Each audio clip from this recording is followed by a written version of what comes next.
So, welcome back. It's me again, Charlie Rowlands. Name drop. So I think it's time for me to make a follow-up on the video where I could have used a little bit of a brush on the old jumper, and now I'm back with you in the opposite, in a white t-shirt, which could have definitely used an iron.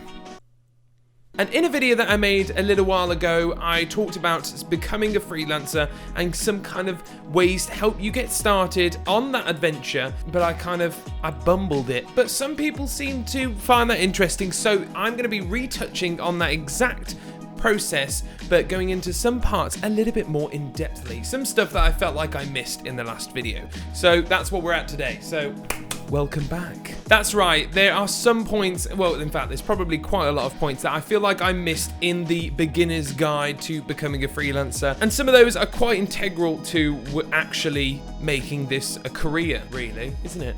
My criticism from the last video is probably that I didn't go into these points specifically, so make sure to stick around, and I hope you enjoy this video, and I hope you find something that's actually accessible and helps you in this video. So, you know what, I'm going to stop bambling and let's jump straight into it. So in the last video, I talked about things like having a computer, it's an important part, picking an editing software, that's another important part, and also finding work on sites like Indeed and Upwork. But today I want to dive a little bit more in depth into those topics of finding work and how to kind of set yourself up as a business. And before I go into this a little bit more, I want to make a disclaimer, the fact that this isn't a video that's going to be saying, guys, I'm going to tell you exactly how I made $50 bagillion of passive income. And I tell you what, it's exactly by paying for the thing that down below, so it's a load of bollocks, right? Passive income is possible, and maybe that's for a future video, but a lot of the time it's a load of So now to the serious part to the video. Let's get on with it.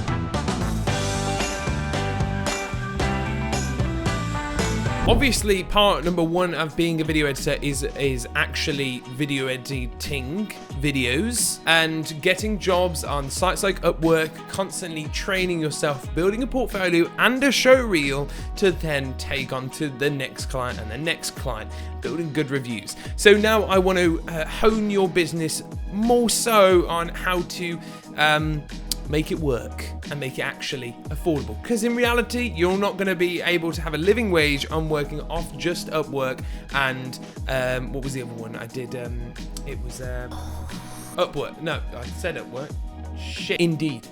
So the most important part, apart from actually getting jobs, is starting to market yourself as a video editor and that kind of stuff. So that's right, marketing yourself is so important. That stuff, like, as cringy as it sounds, that's like having Facebook accounts, Twitter accounts, and Instagram, and use those social medias as your kind of portfolio, really, because that's how everybody uses social media. Everybody basically uses social media. If somebody isn't really using social media, to be honest, they probably don't want you as a video editor. So that is step number one to really get yourself settled. So start marketing yourself, have professional little clips of edits, have examples of your work, and have your show reel and stuff like that, maybe even client reviews, to help you bring in more and more clients in the future and get your name out there. Whoa, terrible webcam quality is back in the room.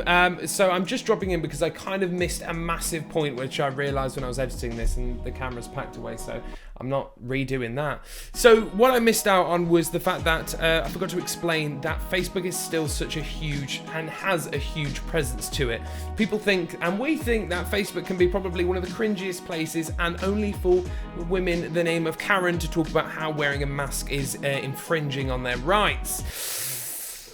But still, hear me out. Facebook still has one of the largest presence of people, both business and just personal people, looking for jobs, work, and has things like Facebook groups, which are probably the best asset that you have. So I'm not saying going into a filmmaker's forum, but looking at filmmakers or business pages and maybe advertising new stuff on there, aligning with the rules, because it can get pretty messy. But sticking around that, you've got such a huge audience and a potential for so much more business and creating reoccurring clients. So just keep that in mind. That's what I wanted to kind of say. Ram that in. Probably didn't explain it well enough. Bye from the future. And as weird as it sounds, and as stupid as it sounds, your Aunt Betty sharing your latest little edit or something like that, or the fact that you're available for work in a video editing style with some examples, can actually make a massive difference. If you're living in a local town or a city, you really want to start aiming at small local companies to really make them videos and make them footage. And they don't always need to be camera-based stuff. There's also going to be some people out there who have already got footage and want you to edit them for them. So that could be like wedding photographers or videographers could ask you to edit their videos together. Family videos, there are people out there looking for video editors.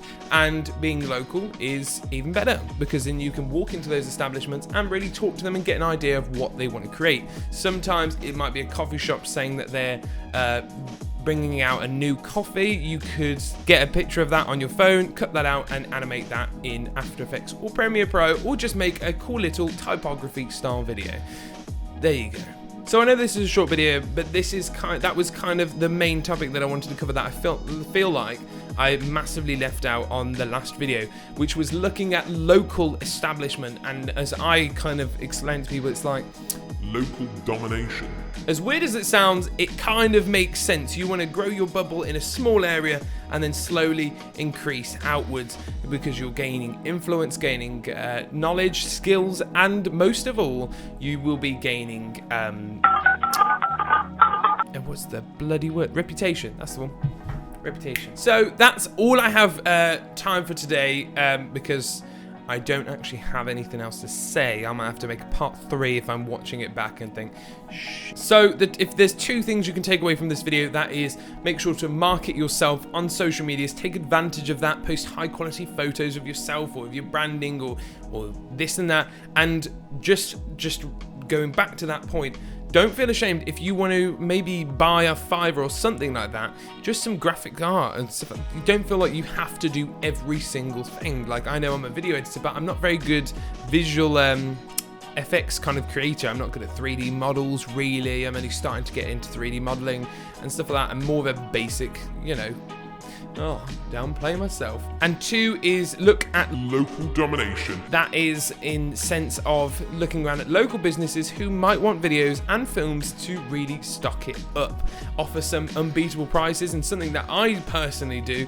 is that if somebody refers a company or a brand or something to me, they get 10% of that profit, whatever the profit is. So if the job is £1,000, that person will make £100 just for recommending me to clients. So, ladies and gentlemen, I hope this helped. I don't know if it did.